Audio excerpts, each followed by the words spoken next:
Nesse vídeo, nós vamos discutir um pouco sobre as fontes de campo eletromagnético e também algumas simetrias que estão presentes na equação de Maxwell, sobretudo ligadas com as fontes nesse vídeo. Simetrias a gente vai voltar extensamente ao longo do curso por diversos ângulos. Bem, toda a dinâmica da interação da luz com a matéria está contida nessas equações. Então, as equações de Maxwell, que relacionam as fontes com os campos que elas produzem, e as equações de Lorentz, que permitem ver o efeito que os campos têm sobre o movimento das fontes. E isso é responsável por boa parte do nosso cotidiano, quer dizer, a própria estrutura do átomo, né, se dá por forças elétricas, os átomos que vão aí compor as matérias, e por sua vez os átomos e moléculas emitem também luzes e são responsáveis aí por colorir o nosso céu e, enfim, todas as outras manifestações aí que a gente tem no nosso cotidiano de luz eletromagnética. Você tem algumas partículas que geram luz e essa luz reflete em outras que não geram luz visível, mas permite aí formação de imagem. Está tudo isso contido na interação da luz com a matéria, realmente 99% aí, sei lá, esse número não significa nada, mas uma grande parte do nosso cotidiano está nessa interação da luz com a matéria. Basicamente, quando você não tropeça na rua, todo o resto é eletromagnetismo.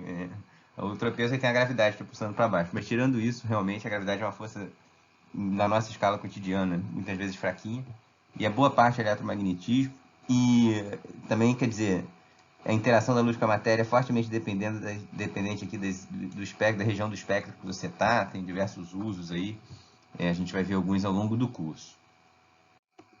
Até aqui, a gente focou bastante nos campos, a gente olhou as equações de Maxwell na perspectiva, nos vídeos anteriores, dos campos. Então, a gente viu que é muito conveniente a gente descrever essa dinâmica decompondo os campos em componentes transversos e longitudinais. Então, a gente olhou mais para o campo elétrico e para o campo magnético.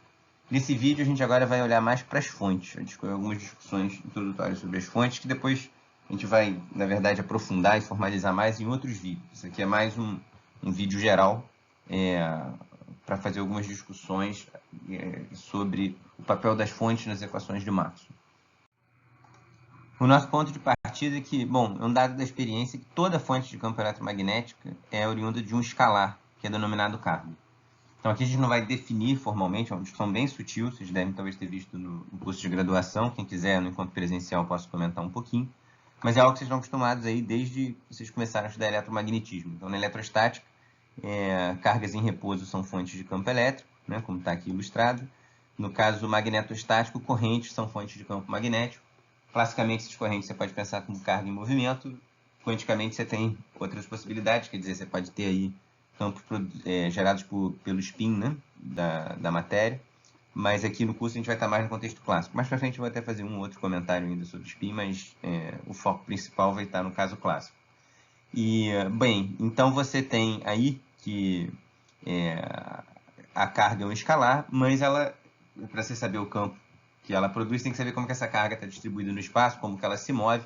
Então, as nossas fontes elas vão ser essas funções aqui, esses campos, né, de matéria. O ρ, que já apareceu aí, enfim, no nosso curso e também desde a graduação, vocês devem ver que é a densidade de carga, e o J, que é a densidade de corrente.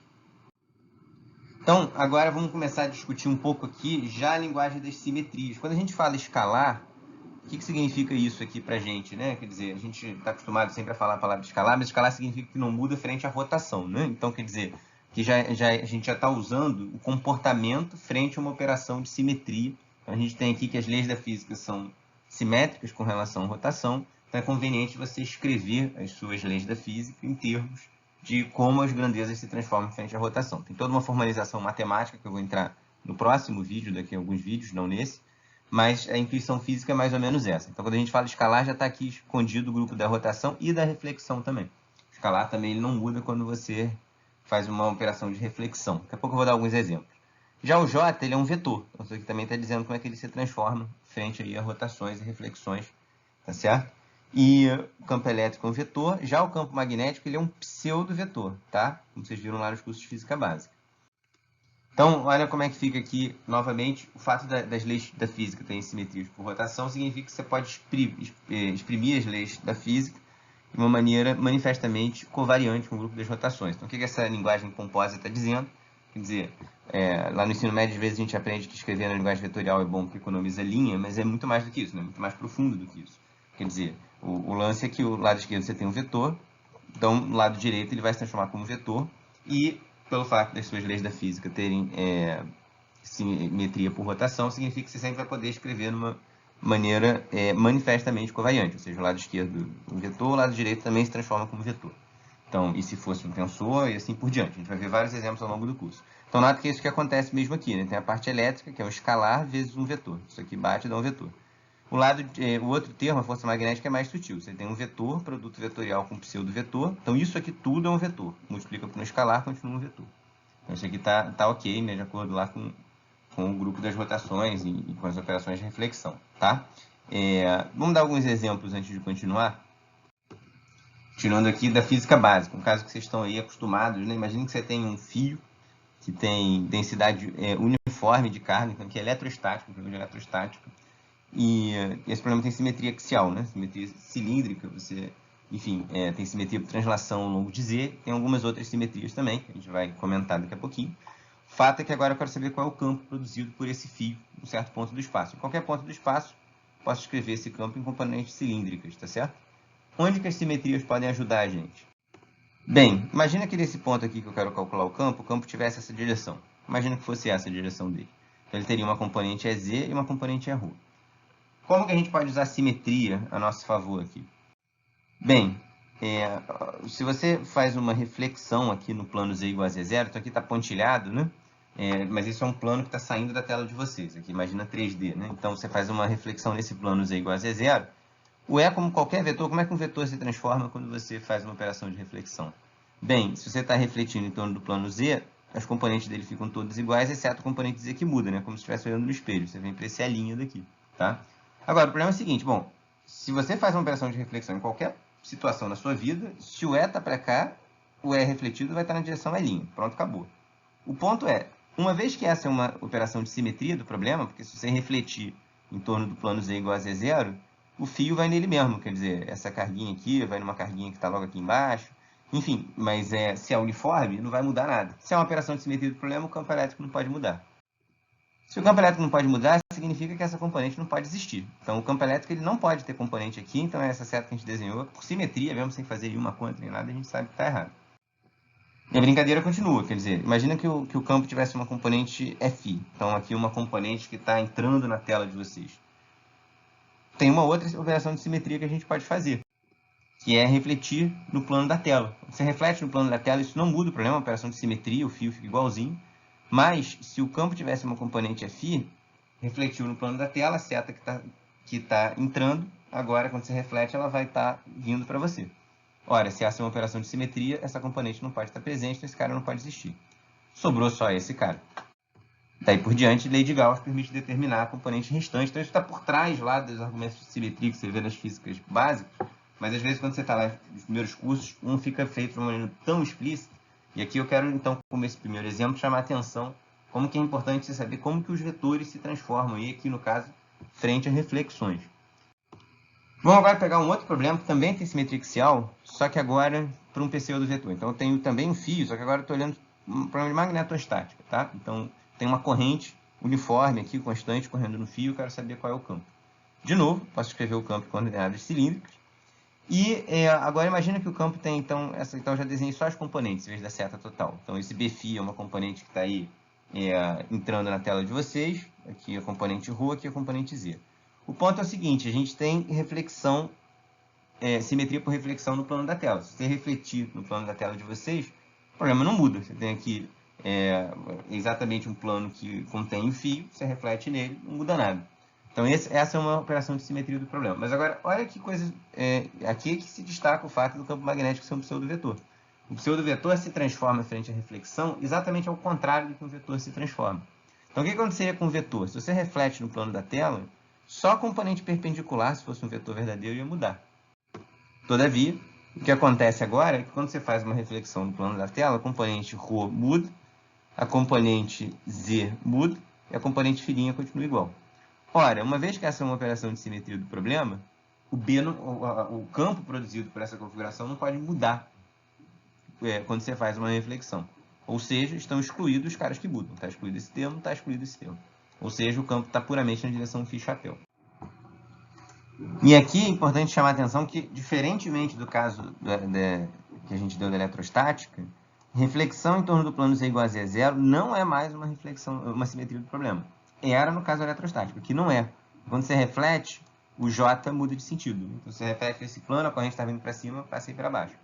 E, de fato, quer dizer, quando você reflete no plano Z igual a Z0, essa componente φ muda de sinal, ao contrário do que seria com um vetor polar, né? Um vetor verdadeiro, entre aspas. A discussão mais formal matemática disso a gente vai fazer daqui a alguns vídeos.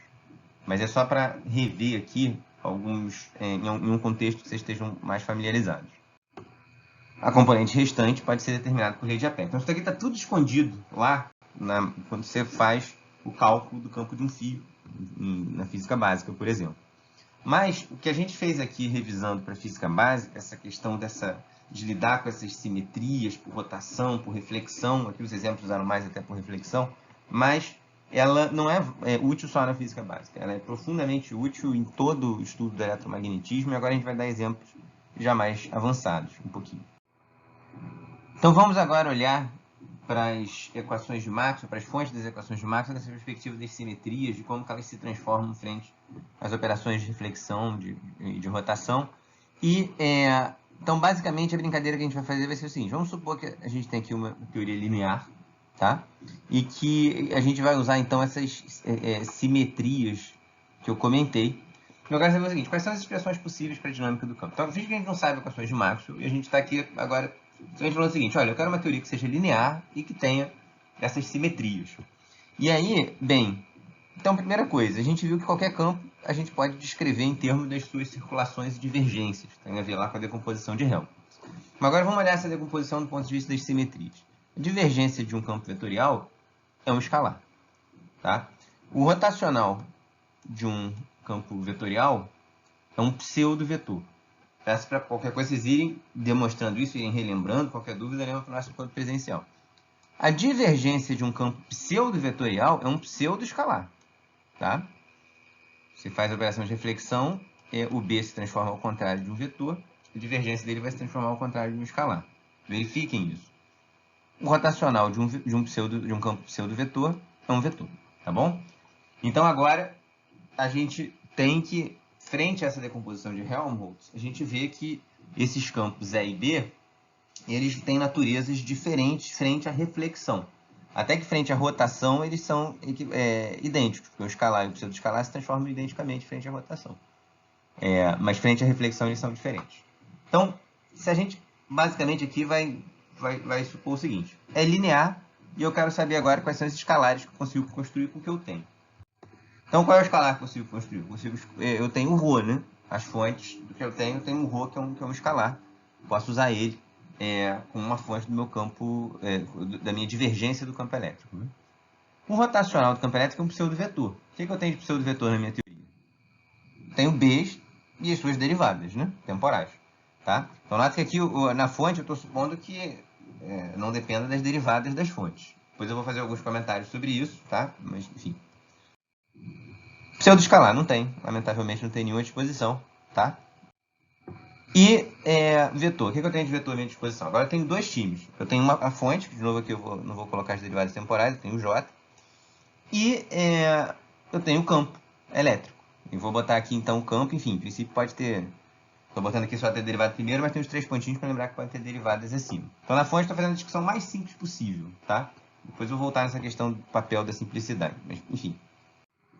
E a gente ainda pode simplificar mais, restringir mais as possibilidades se a gente usar simetria por reversão temporal. Então, quer dizer, como vocês viram lá nos cursos de física básica, né? Se você passar o filme ao contrário, você trocar T por menos T, então quer dizer, a carga continua a mesma, você vê o filme ao contrário, cargas positivas ficam iguais, positivas, e as negativas continuam negativas, elas não mudam. O campo elétrico produzido também é invariante, né? Quando você passa o filme ao contrário. No entanto, as correntes mudam o seu sinal, né? Quer dizer, você passa um filme ao contrário, a corrente que estava correndo num sentido, quando você passa o filme ao contrário, vai correr no outro. A gente pensar se enfim, você tem uma corrente aqui, por exemplo, nesse caso, cargas em movimento, você inverte o filme, essas cargas vão se mover no sentido contrário, né? E isso explica porque que o J vai em menos J, ou seja, a carga não muda, a velocidade muda de sinal. E invertendo aqui o sentido da corrente, inverte também o sentido do campo magnético criado. Então a gente sabe como que essas grandezas devem se transformar quando a gente passa o filme ao contrário. E dessa forma, por exemplo, aqui, esse termo está excluído, né? Porque se você inverte, passa o filme ao contrário, que o E não muda, então o hot do E não muda, mas o B muda. Então, agora o B ponto não muda, né? Porque aí dB dt, você troca o T por menos T, o B muda, o T muda, então o B ponto fica o mesmo, né? Tá certo? Bom, isso aqui já era zero, e essa daqui a gente também ganha uma informação, porque você tem que, quando passa o filme ao contrário, o hot de B muda o sinal e o E não muda. Então o E está excluído, a gente ainda mantém o E ponto, em princípio a gente mantém esses pontinhos aqui todos. Tá? O J já está consistente, o Rho já está consistente também com o div de E, ambos não mudam. Então a gente consegue aí obter algumas informações adicionais. Se a gente ainda... Nota que até agora a gente só está usando uma parte das simetrias do eletromagnetismo. Simetria por rotação, simetria por reflexão. O grupo de simetria é muito maior, que é o grupo de Lorentz. E a gente vai na verdade, estudar ele em detalhes só bem mais lá para frente no curso. No último bloco do curso, a gente vai ver que complementar essas simetrias que a gente está discutindo com a simetria de Lorentz fornece vários insights fundamentais, além dos que a gente consegue ter se a gente não levar em consideração a simetria de Lorentz. Mas até agora a gente não vai usar nada explicitamente, exceto o fato de que a simetria de Lorentz, justamente tempo e espaço, ele tem o mesmo estatuto. Então, quer dizer, se você tem equações aqui diferenciais regendo o campo, se do lado esquerdo você tem derivadas de primeira ordem no espaço, do lado direito tem que ter derivadas de primeira ordem no tempo. Então isso aqui mata os 3 pontinhos e também já mataria aqui os 0 pontinhos também, se a gente não tivesse jogado eles fora por outros argumentos. Então, só com isso, a gente já vê que consegue amarrar bastante as equações de Maxwell. Tudo bem, a gente não chegou aqui nas constantes, não vai ter como chegar, nem nos sinais. Esse dividir podia ser menos ρ, por exemplo. Mas tudo bem também, porque lembra que dizer que a carga positiva gera um campo que tá, linha de campo que está saindo dela, bom, é uma convenção. Em algum momento alguém convencionou o que é uma carga positiva e negativa. Poderia se ter convencionado ao contrário na história. Então esse sinal daqui, ele, no fundo, também ele tem uma certa convenção aí, que claro, a gente segue aqui a convenção estabelecida há séculos, né? Mas só para dizer também que perder o sinal não é perder grande coisa aqui. Na verdade, aqui, esse sinal é bem importante, mas tem como você obter ele, inclusive com considerações de conservação de energia. Vocês veem lá na física básica, né? Lei de Lenz, essa questão do sinal, né? Então, enfim, não vou voltar nisso, mas quem quiser pode ver. O Moisés, de volume 3, tem essa discussão direitinho lá. Então, esse sinal daqui, não por considerações puras de simetria, mas você também consegue chegar aqui nesse sinal. Então, essas coisas, elas amarram. Claro que eu não estou falando aqui, demonstramos a equação de Maxwell. O objetivo não é esse. O objetivo é mostrar como que, se você considera por simetria, você restringe bastante as possibilidades e você ganha um certo senso quase que de inevitabilidade. Então, quer dizer, isso aqui seria talvez ali, enfim, a menos de constantes, assim, o mais simples que a gente pode propor. E, claro, existem modificações do eletromagnetismo propostas, outras teorias de campos. Aqui a gente supôs realmente que as fontes só participam com Rho e J, né, que não tem outro tipo de fonte, que não tem derivadas das fontes presentes aqui nas equações. A gente supôs linearidade. Mas, frequentemente, o mais simples possível é, pelo menos, o efeito dominante. Isso é uma coisa comum de acontecer. Então, é muito poderoso esse raciocínio por simetrias. Então, de novo, a gente não está demonstrando nada. A gente está dando argumentos de plausibilidade, mas mostrando como que, pensando por simetria, as coisas elas parecem mais natural, digamos, do que simplesmente chegar lá e postular 4 equações do nada. Tá? Inclusive, esse sinal relativo aqui, esse sinal diz que dá para pegar lá para Física 3, e o fato de que aqui tem um sinal diferente também dá. Se você quer que a sua teoria tenha soluções de ondas propagantes, a gente sabe que tem, né, lá a equação de onda, que vai trazendo lá a informação do Sol para a gente e tal. E esse B ponto e A ponto tem que ter sinais distintos. Então, isso aqui amarra o sinal. Tá? Então, tem várias aí, realmente, raciocínios que a gente pode usar para ir fortalecendo aqui a nossa intuição do que está por trás, ou seja, de por que, afinal de contas, algumas coisas realmente não tinham como ser muito diferentes. Outras tinham. De fato, tem modificações aí bonitas, até um bonito modificações do eletromagnetismo, o pessoal de teoria de campos trabalha bastante, mas realmente você já chega com, digamos, tem esse sentido assim de que não tem também tantas opções. Quando você olha essa equação primeiro, você fala, ué, não poderia meter aqui do lado, sei lá, um J, alguma coisa? E não pode. A gente viu que violaria algumas simetrias aí que a gente espera que a nossa teoria tenha.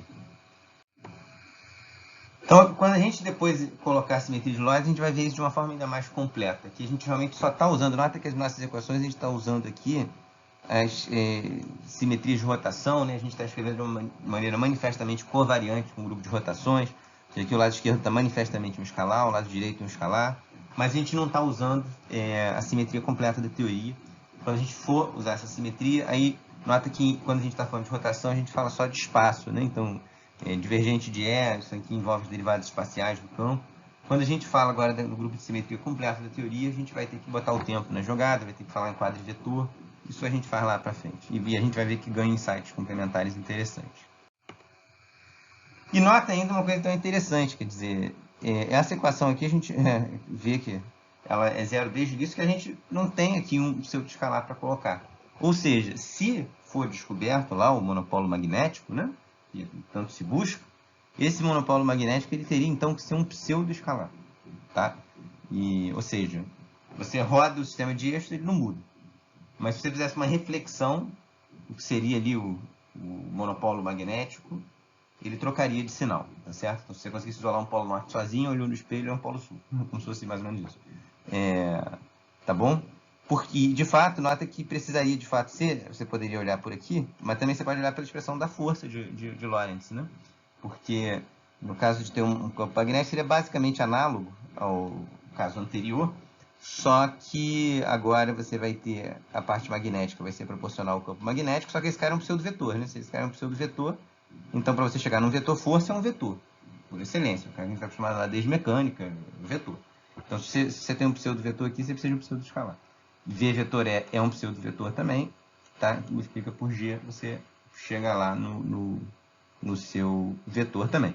E nota que tem um sinal de diferença. Esse sinal é bem importante, na verdade, tá? Você pode justificar esse sinal pelo mesmo argumento lá de física básica que eu comentei anteriormente. A física básica, você vê que tem que ter esse menos aqui para ser consistente com conservação de energia, lá a lei de Lenz.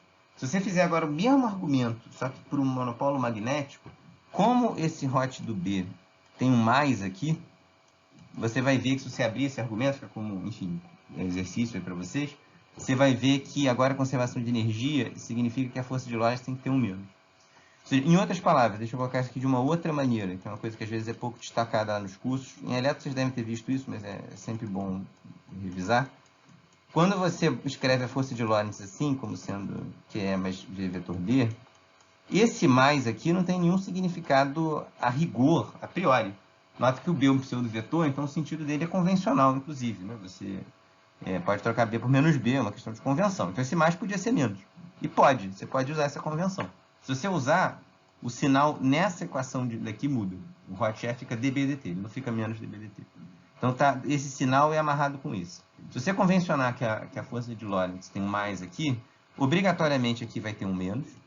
Obrigatoriamente aqui vai ter um mais. Obrigatoriamente, se existir um monopolo magnético, aqui tem o menos.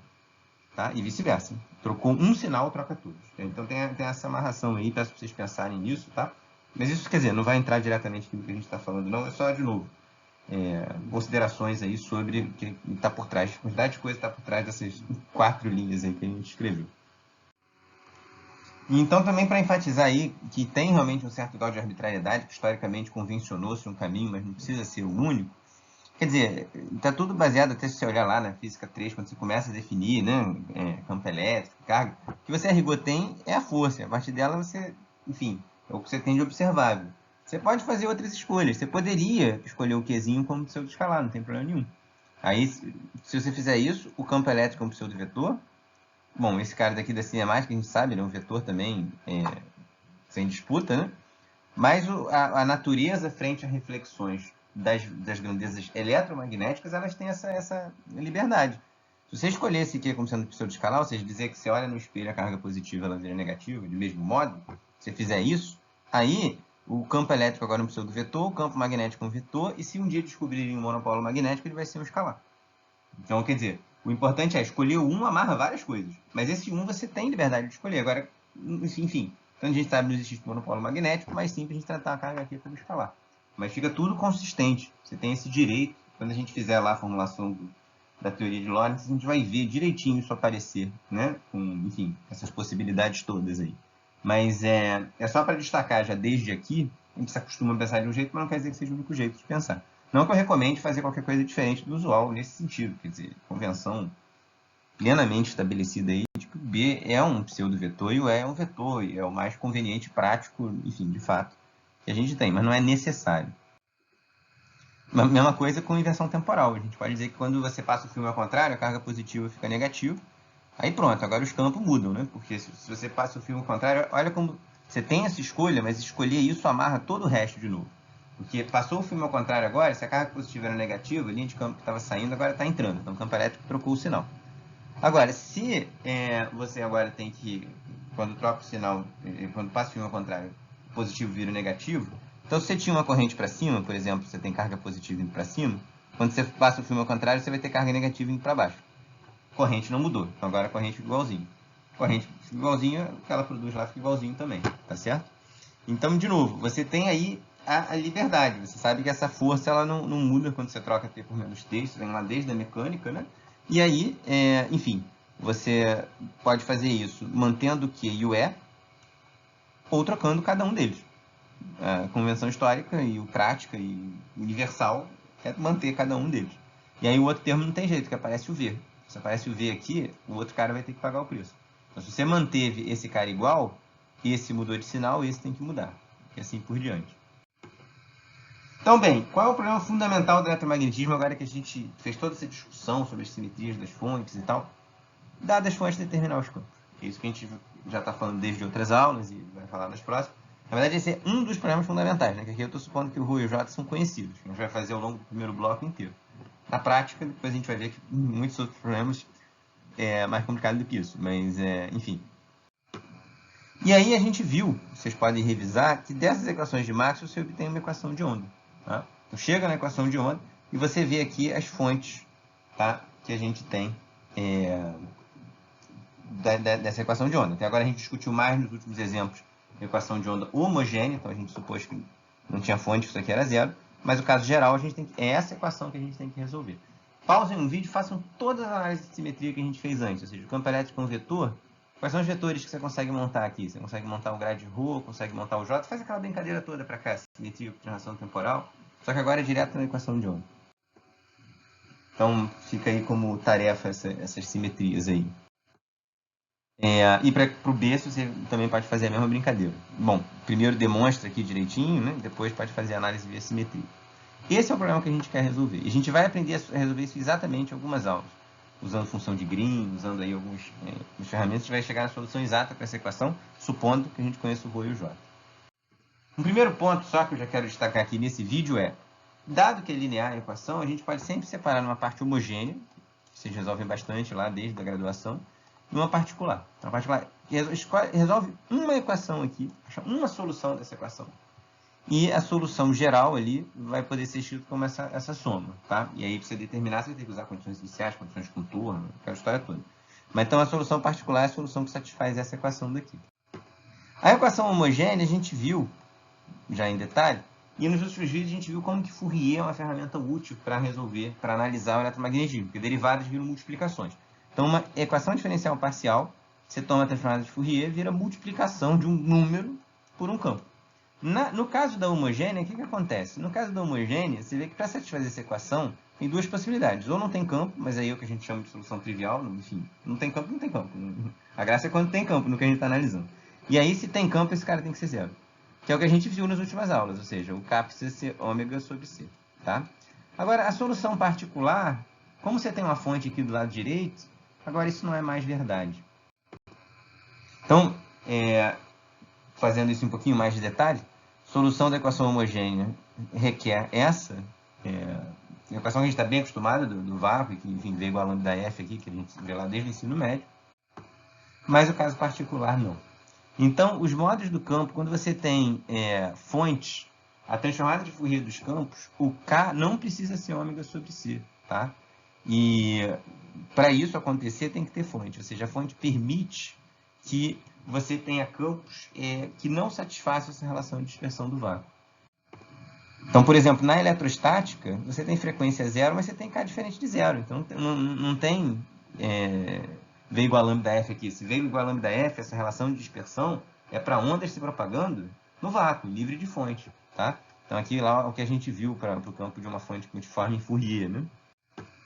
E, então, quer dizer, no fundo, a gente resolveu aqui a solução particular em Fourier. Essa é a vantagem de transformar a derivada em multiplicação. Passou para o lado dividindo aqui, não dá para fazer isso com a derivada, né? E aí, a gente tem a solução, agora a gente precisa transformar de volta. É isso que a gente vai fazer depois para ter a solução exata, a solução formal, né? Então,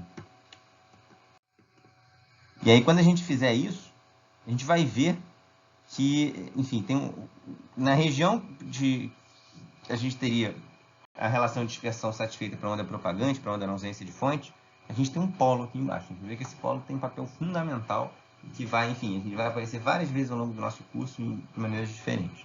Tá? Mas então, para enfatizar isso desde agora, a gente às vezes resolvendo lá no vácuo fica com K igual a ômega sobre C na cabeça, isso só é verdade se não tiver fonte. As fontes, elas podem, então, dar origem aí a outros componentes do campo eletromagnético, tá? Então, gente, isso encerra esse vídeo. E a gente vai, no próximo, continuar ainda discutindo um pouquinho mais de simetria, para daqui a alguns vídeos a gente efetivamente resolver essa equação daqui, tá? Obrigado aí, qualquer dúvida, leve para o nosso encontro presencial.